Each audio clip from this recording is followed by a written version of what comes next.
Sunana Comr Sabo Muhammad, dan jam'iyyar APC a jihar Bauchi. To gaskiya abin da ya sa na ziyarci wannan tashan talabijin na A.S.U Media shine na farko in jinjina wa dukkan 'yan jam'iyyar APC na jihar Bauchi, daga kan shugabanni da kuma dukkan waɗanda suka shiga takarkaru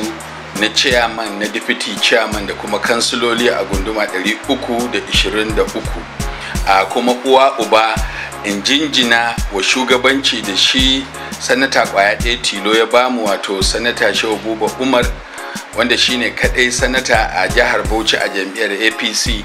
wanda ya sa lokacinsa, ya sa jikinsa, ya sa mutuncinsa, ya sa dukiyansa wajen yayi gani an yi amfani da 'yan jam'iyya domin ganin cewa mun fita kunyan gwamnatin jam'iyyar PDP a jihar Bauchi, kuma mun shiga zaben, kuma an yi zaben, kuma sun zana sakamakon zabe yanda suka rubuta waɗanda suke so, suka kuma ba mu waɗanda suke so, kamar yanda muka gani a 2020 a watan 10. So me zaka ce zane? Zane ne mana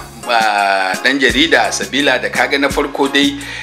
na farko ba mu san su waye malaman zabe ba, na biyu ba mu san ka'idojin zabe ba, na uku mun rubuta takarda wa ita hukumar zabe ta jihar Bauchi, wanda gwamnan jihar Bauchi ne ya nada ta, kuma membobinta mafi yawancin su umma ba duka ba 'yan jam'iyyar PDP ne masu kati kamar da muke zargi, ka gane ko, muka su ba mu sunayen malaman zabe daga gindin akwati na zuwa gunduma har kuma na karamar hukuma wanda babu. Na biyu, na uku shine ba wanda zai faɗa maka a ina aka tallata za a ebi jami'an zaɓe, balle ka ce ma ga gurin da aka horar da su, balle ka ce ga gurin da aka raba su. Kuma uwa uba shine sun yi canki ne, domin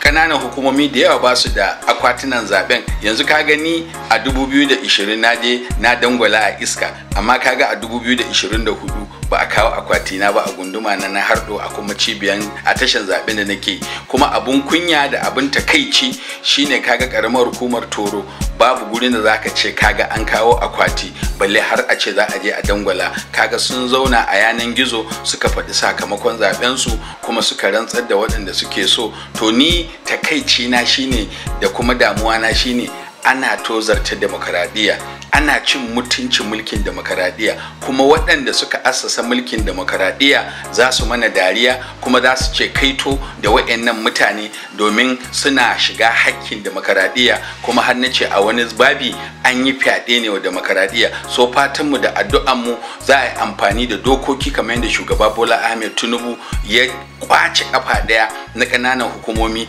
da ba su dama su kashe kuɗi na 'yancin cin gashin kansu na kuɗi. So muna fatan zai sake yin yunkuri wajen ganin cewa ya 'yanta zaɓe, kuma ya 'yanta demokradiyya a ƙasa. An bar hukumar zaɓe ta ƙasa tana shirya zaɓe, kuma a goge sashi na 197 wanda ya halatta ko kuma ya assasa ita hukumar zaɓe na jiha. Wannan na ɗaya kenan. Na biyu, abin da nake so in sake jaddadawa shine ya kamata duk ɗan jam'iyyar APC da duk mutumin jihar Bauchi ya dinga bibiyan irin taku da salo na gudanarwa na wannan wakili namu, wato sanata Shehu Buba Umar, domin kaga ya nuna shi matashi ne, kuma ya nuna yana da ƙarfi a jikinsa, kuma ya nuna yana da tarbiyya, kuma ya nuna yana zai yi aiki tare da kowa, sabila da kaga a lokacin da yake bada shugabanci zuwa yanzu bai da rigima da kowane jami'i ko kuma wani mai mulki ko kuma mai matsayi a jam'iyyar mu ta APC. To kaga wannan yana nuna maka cewa idan ya ci gaba da irin waɗannan abubuwa da yake yi na sauraron mutane, na kuma mutunta masu ruwa da tsaki, tun daga kan tsohon gwamna Malam Isa ya guda a Muhammad Abdullahi Abubakar, da kuma ministocinmu guda biyu da muke da su, wato ambassador mai ta matugga gamawa, da kuma Professor Muhammad Pate, da kuma ya Shehu Darzo, da kuma dukkan sauran 'yan uwansa zababbu a matakin reps da senate,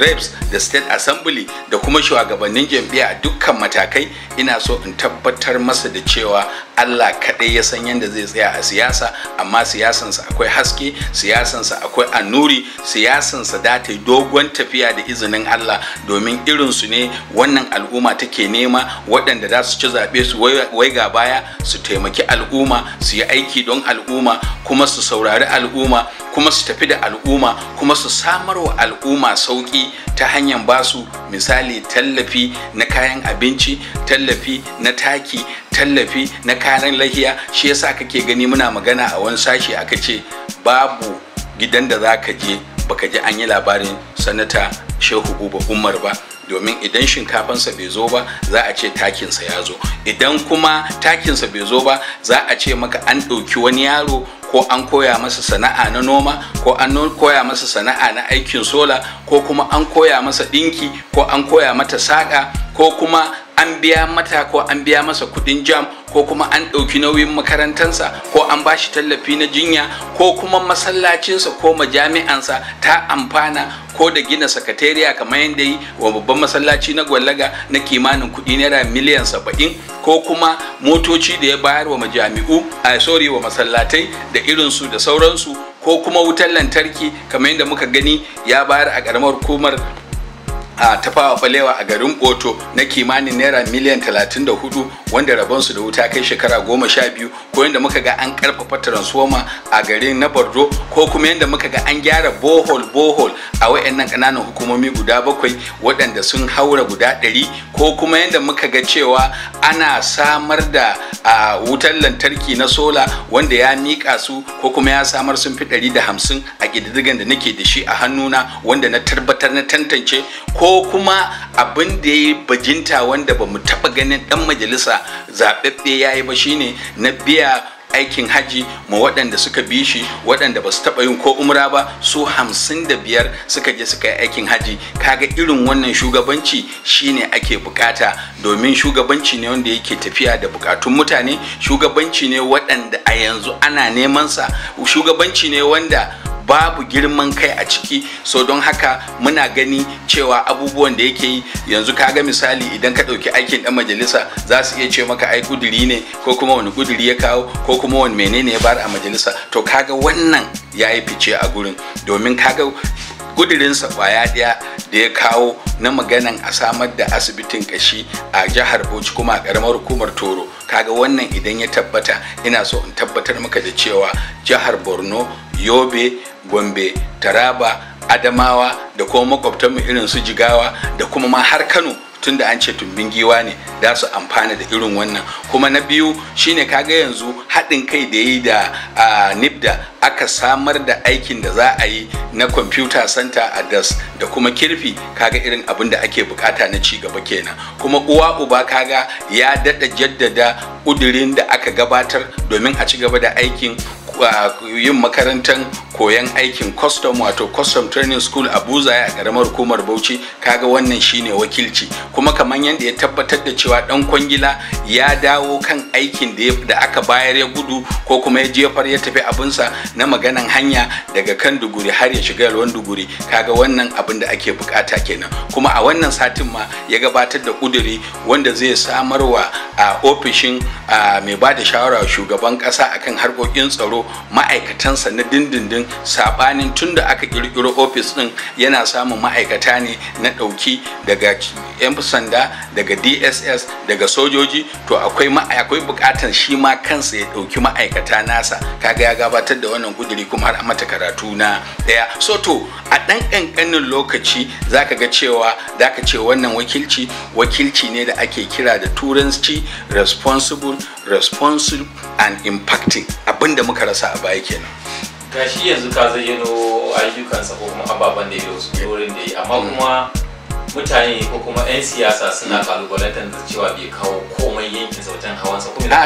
To yanzu shine ai na faɗa, abinda za a zo a ce a'a bai yi abinda na faɗa ba, shine za a ce kaga bai yi komai ba. Na ɗaya kenan. Na biyu kuma banda Allah madaukakin sarki wa zai iya wa ɗan adam, ka gane ko? Kaga na biyu kenan. Na uku kuma akwai sauran lokaci, har yanzu muna maganin shekara 1 da rabi ne fa, akwai sauran lokaci. So kaga ya tashi ne da ƙarfin gwiwa, ya tashi ne da hatsaga. Yanzu misali misali idan ka samu fulani zaka ce musu misali huji da aka yi wa dabbobi sama da guda 10,000 ƙarya ne ko kuma ba a yi bane ko kuma ba abin da ake bukata bane, ko kuma waɗanda suka bi Shehu Buba mutane da yawa da ya sama musu muhalli ya cire su daga kuncin gidan haya, ƙarya ne ko gaskiya ne. Maganar da ake duk wanda bai amfana ba ko kuma duk wanda bai sani ba ya yi ƙoƙari ya sani, kuma duk wanda aiki bai zo kansa ba ko bai zo yankinsu ba ya yi addu'a aikin nan zai zo kai, sabila da bukatun na da yawa. Kuma kaga babban ni salon siyasan da ya burge ni shine kaga yaron gumi jihar Bauchi ga baki ɗaya ne, kaga da kan shinkafa,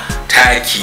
ga tallafi na kiwon lafiya, tallafi na makaranta, duka ƙananan hukumomi na jam'iyyar APC guda 20 babu wanda takin Shehu bai je karamar hukumarsa ba, babu wanda shinkafan Shehu bai je karamar hukumarsa ba, babu wanda zai ce maka kudin Shehu na tallafi ko sallah ko lahiya bai je kansa ba. Daidai gwargwado ya rike jam'iyyar nan. Babban abin da ya ban sha'awa ne ya burge ni yanda ya zo ya tabbatar da cewa an shiga zaben ƙananan hukumomi kuma an biya dukkan idan kana da ubangida ko wanda kake masa fatan wani matsayi a gaba, to ba lallai sai ka bata ubangidan wani ko kuma wanda wani yake masa fata ba. Me ya kake masa fatan alheri? Mu yi siyasa ba da gaba ba, mu yi siyasa ba cin mutunci, mu yi siyasa na mutunci da mutuntawa, mu yi siyasa na karrama wanda yake da karamci, mu yi siyasa na mutunta wanda yake da mutunci, mu yi siyasa na mai matsayi a bashi matsayinsa, mu yi siyasa na mutunci da mutuntawa. Haka ne zai taimaki jam'iyyar APC a gaba, wanda idan Allah ya sa aka yi zaben fidda goni a dukkan matakai, duk wanda Allah madaukakin sarki ya bashi mu rungume shi, mu bi shi, mu tafi. Amma zuwa yanzu mu kan muna ganin cewa jihar Bauchi ta samu sabon ango wanda ya kamata mu dinga bibiyansa, shine Sanata Shehu Buba Umar, da masa fatan alheri da kuma Allah madaukakin sarki ya masa jagoranci kuma ya masa mafificin alheri a rayuwarsa. Muna godiya da wannan dama da ka ba mu, fatan insha Allah kuma Allah ya ƙara ɗaukaka wannan gidan talabijin mai albarka na ASU.